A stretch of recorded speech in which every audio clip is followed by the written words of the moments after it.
അന്നില്ലായിരുന്നെങ്കിൽ എന്ത് ചെയ്യായിരുന്നു? ഉറപ്പായിട്ട് എന്തെങ്കിലും ചെയ്യും. അതിൽ ഒരു മാറ്റവും ഇല്ല. കുഞ്ഞുങ്ങളെ ഏതെങ്കിലും ഹോമിലാക്കിയിട്ട് എന്തെങ്കിലും ചെയ്യണമെന്ന് തന്നെയായിരുന്നു ഒരു തീരുമാനം. 9 വർഷമായില്ലേ നാട് വിട്ടിട്ട്? അപ്പം തിരിച്ച് നിങ്ങളുടെ സ്വന്തം നാട്ടിലോട്ട് പോണോന്നൊക്കെ ഒത്തിരി ആഗ്രഹിച്ച് ഞാനായിട്ട് പോയി വീടൊക്കെ അങ്ങനെ സുരജ് ഏറ്റെടുത്ത ദൗത്യം പൂർത്തീകരിച്ചിരിക്കുകയാണ്. Big salute brother, big salute. ഒരുപാട് പേര് സുരജിന്റെ വീഡിയോയിൽ താഴെ ചില ആളുകൾ കമന്റ് ഇട്ടിരുന്ന ആ സ്ത്രീൻ്റെ കയ്യിലുള്ളത് ഐഫോണാണ്, പിന്നെ എങ്ങനെയാണ്, അങ്ങനെ പല കാര്യങ്ങളും ചോദിച്ചിട്ട് കമന്റ് കാണാൻ സാധിച്ചിട്ടുണ്ടായിരുന്നു.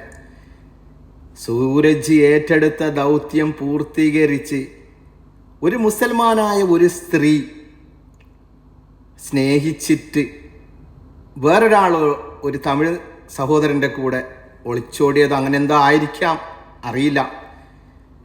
അതിനുശേഷം വീട്ടിൽ നിന്ന് ആ സ്ത്രീയെ പുറത്താക്കി, ആ മുസ്ലിമായ ആ സ്ത്രീയെ വീട്ടിൽ നിന്ന് അവരെ പുറത്താക്കാൻ ചിലപ്പോൾ കാരണങ്ങളുണ്ടാകാം. എന്തായിരിക്കാം?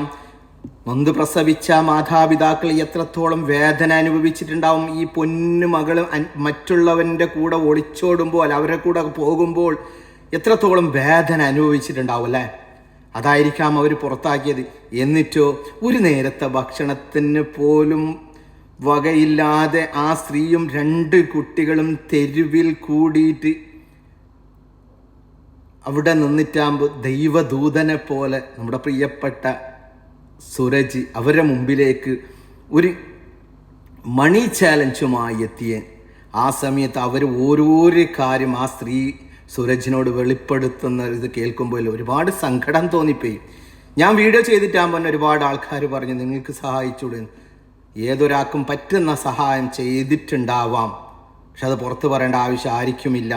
എന്നിരുന്നാലും ആ സ്ത്രീ തെരുവിൽ കൂടി ഒരു നേരത്തെ ഭക്ഷണം ഇല്ലാതിരിക്കുമ്പോൾ ദൈവദൂതനായി വന്ന സൂരജ് എന്ന സഹോദരൻ, അവൻ നോക്കിയിട്ടില്ല അവളുടെ മതമേതാണ്, അവളുടെ ജാതി ഏതാണ്, ഒന്നും ആ സഹോദരൻ ഇതിനു മുമ്പും നോക്കിയിട്ടില്ല, ഇപ്പോഴും നോക്കിയിട്ടില്ല.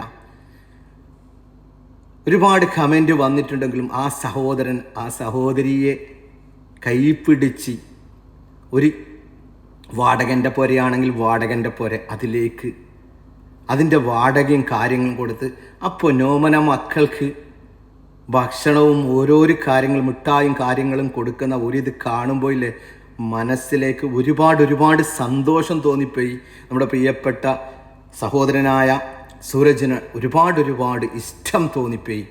എന്താണ് സംഭവിച്ചതെന്നല്ലേ നിങ്ങൾ കേൾക്കുക വീഡിയോ ഫുള്ളായിട്ട്, എന്നിട്ട് ഇതിൻ്റെ അഭിപ്രായം പറയണം. അഭിപ്രായം നിങ്ങൾ പറയുന്നുണ്ടെങ്കിൽ പ്രശ്നമില്ല. കാരണം വെച്ചാൽ നിങ്ങൾ എത്രത്തോളം ഇതിൽ നിരസിച്ചിട്ടുണ്ടെങ്കിലും എത്രത്തോളം അതിനിതാക്കിയിട്ടുണ്ടെങ്കിലും പ്രശ്നമില്ല. പക്ഷെ നിങ്ങൾ ആ സുരജിൻ്റെ ഓരോരോ വാക്കുകളും കേൾക്കുമ്പോൾ ഇല്ലേ മനസ്സിലേക്ക് ഒരുപാട് സന്തോഷം തോന്നിപ്പോയി. കേൾക്കൂ ആ വാക്കുകൾ സുരജിൻ്റെ. അപ്പൊ നല്ലൊരു കാര്യം ചെയ്യാൻ വേണ്ടി ഇന്ന് വീട്ടിൽ നിന്ന് രാവിലെ ഇറങ്ങി ആദ്യം അവർക്ക് വേണ്ട വീടിന് അഡ്വാൻസും കൊടുത്ത് നേരെ തമിഴ്നാട്ടിലോട്ട് പോയി. ഞാൻ ചെല്ലുമെന്ന് പറഞ്ഞുകൊണ്ട് തന്നെ എന്റെ വരവിന് വേണ്ടി എല്ലാരും കാത്തിരിക്കായിരുന്നു. ഞാൻ വന്നില്ലായിരുന്നെങ്കിൽ എന്ത് ചെയ്യായിരുന്നു? ഉറപ്പായിട്ട് എന്തെങ്കിലും ചെയ്യും.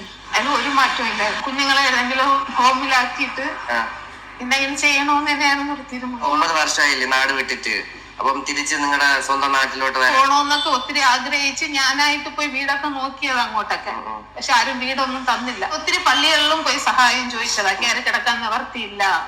പക്ഷെ അതിൽ ഒരിടത്തുനിന്ന് മാത്രമേ എന്നെ സഹായിച്ചുള്ളൂ, വെള്ളയാനി പള്ളി. വീട്ടുകാരെ കുറ്റം പറയുന്നില്ല, ഞാൻ തെറ്റ് ചെയ്തിട്ടുണ്ട്. പക്ഷെ ക്ഷമിക്കാന്നുള്ള തെറ്റേ ഞാൻ ചെയ്തിട്ടുള്ളൂ, ക്ഷമിച്ചില്ല. ഇനി ആര് വിളിച്ചാലും പോകത്തില്ല. അപ്പോഴും ഒരു ചോദ്യം വരും, മരിച്ചു കഴിഞ്ഞാൽ നിന്നെ എവിടെ അടക്കം ചെയ്യും? ഈ കൊറോണ ടൈമിലൊക്കെ എത്രയോ പേര് മരിച്ച് ജീവനോടെ ഇരിക്കുമ്പോൾ ഒരു ഗ്ലാസ് വെള്ളം തരാത്തവർ മരിച്ചതിന് ശേഷം കുഴിയിൽ ഒരു പിടി മണ്ണിട്ടിട്ട് ഒരു കാര്യമില്ല. നാട്ടുകാരെ വിളിച്ച് അവരെ സ്വയംനലത്തിന് വേണ്ടിയിട്ട് ആടർത്തും കോഴി വെച്ച് അവര് തന്നെ അല്ലേ തിന്നണം, ഞാനല്ലല്ലോ. കാരണം ഞാൻ അമ്മ ഇല്ലാതെ വളർന്ന എന്റെ ആ വേദന എനിക്കറിയാം. എന്റെ കൊച്ചുങ്ങളെ, എന്റെ വീട്ടുകാരെ, എന്റെ സഹോദരങ്ങളായാലും ശരി ആര് ചോദിച്ചാലും ഗവൺമെന്റിൽ ഒപ്പടച്ചാലും എന്റെ ആൾക്കാരടുത്ത് കൊടുക്കാൻ പാടില്ല. എന്തായാലും അവരൊരിക്കലും പട്ടിണി നടക്കൂല.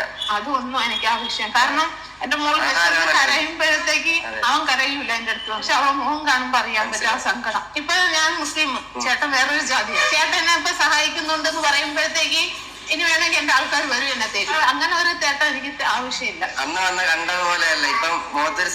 കാരണം എന്റെ കുഞ്ഞുങ്ങള് നന്നായിട്ട് ആഹാരം കഴിക്കുന്നുണ്ട്, സന്തോഷമായിട്ട് ഇരിക്കുന്നുണ്ട്. വീഡിയോ കാണുമ്പോ ഈ മാമയില നമ്മളെ ഇതാക്കിയത്, ഈ മാമയില ചോറ് തന്നെ പറയുന്നത്.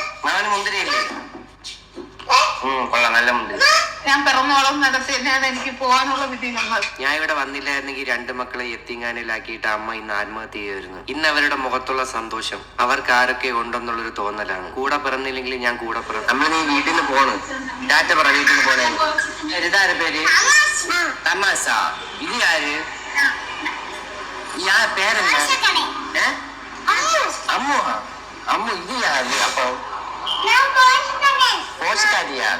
ഒരുപാട് പേരുടെ സപ്പോർട്ട് ഇവർക്ക് കിട്ടി. അപ്പൊ ഈ ഒരു റമദാൻ മാസത്തിൽ തന്നെ ഈ ഒരു ഉമ്മയും മക്കളും പുതിയൊരു ജീവിതത്തിലോട്ട് പോവുകയാണ്. തമിഴ്നാട്ടിൽ നിന്ന് സ്വന്തം നാട്ടിലോട്ട്. അങ്ങനെ നമ്മുടെ കുഞ്ഞു കുടുംബത്തിലോട്ട് 3 അംഗങ്ങളും കൂടെ വന്നിരിക്കുകയാണ്. ജീവിതത്തിൽ ആദ്യമായിട്ടാണ് ഇവർ കുഴിമന്തി കഴിക്കുന്നത്. വീഡിയോ എടുക്കാനും ഫോട്ടോ എടുക്കാനും ഒക്കെ മക്കൾക്ക് ഭയങ്കര ഇഷ്ടമാണ്. അതുകൊണ്ട് തന്നെ എപ്പോഴും ഫോട്ടോയ്ക്കും വീഡിയോയ്ക്കും പോസ്റ്റ് ചെയ്ത് തരും. എവിടെയോ എങ്ങോ ആരും അറിയാതെ പോവേണ്ടിയിരുന്ന ആൾക്കാരായിരുന്നു. ഒരുപാട് പേരുടെ പ്രാർത്ഥനയും സ്നേഹവും ഇന്ന് ഇവർക്കുണ്ട്. കമന്റ്സ് ആയിട്ട് മെസ്സേജ് ആയിട്ട് ഞാൻ അതെല്ലാം കണ്ടതാണ്. അപ്പൊ ഈ ഒരു പുണ്യമാസത്തിൽ നല്ലൊരു ജീവിതം ദൈവം കൊടുക്കട്ടെ. നമ്മളെ കൊണ്ട് ചെയ്യാൻ പറ്റുന്ന എല്ലാം നമുക്കും ചെയ്യാം.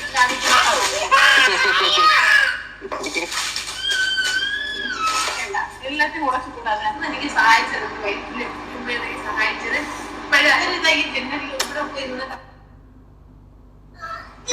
നീ ഫോണോട് പാത്തോടെ പോകാൻ മുടിയാതെ. ലാസ്റ്റ് ആ പറഞ്ഞ വാക്കുകൾ കേട്ടില്ലേ? കാരണം വെച്ചാൽ ഈ 2 മക്കളെയും യത്തീംഖാനയിലാക്കിയിട്ട് ആ സ്ത്രീ ആത്മഹത്യ ചെയ്യാൻ വേണ്ടിയിട്ട് ഒരുങ്ങുകയാണ് എന്നല്ലേ.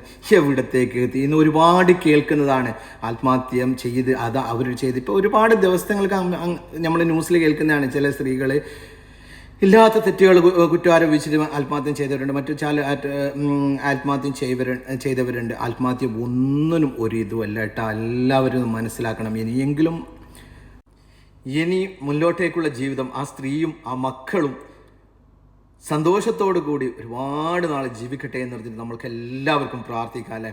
അതേപോലെ തന്നെ നിങ്ങൾ ഓരോരാളും നമ്മുടെ പ്രിയപ്പെട്ട സുരേജ് ബ്രദറിന് എല്ലാവരും ആത്മാർത്ഥതയോടുകൂടി പ്രാർത്ഥിക്കണം. കാരണം വെച്ചാൽ ഇങ്ങനെയുള്ള നല്ല പ്രവൃത്തി ചെയ്യുന്നവർക്ക് നമ്മൾക്ക് ബിഗ് സല്യൂട്ടും പ്രാർത്ഥനയും അല്ലാണ്ട് വേറെ എന്ത് കൊടുക്കാൻ പറ്റും?